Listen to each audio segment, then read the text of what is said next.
Eder. Mac. Pallister. Buongiorno ragazzi, ho sentito Luis adesso prima dell'udienza, gli ho detto che siamo tutti lì con lui, anche se non ci vede, siamo tutti lì col cuore. Vi ringrazio a tutti e così si è commosso, ha detto grazie, che meno male che c'è le persone che mi credono, anche quelli che non hanno mai parlato con me, e invece quelli che parlano con me non mi credono.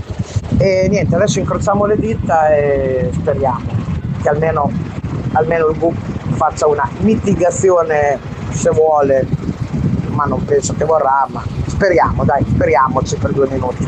Appena avrò notizie ve le farò sapere subito.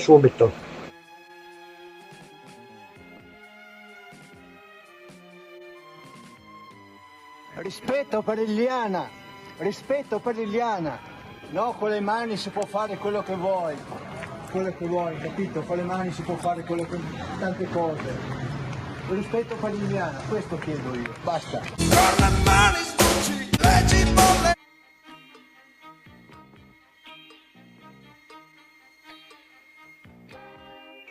Ehi, non dimenticare di iscriverti a questo canale.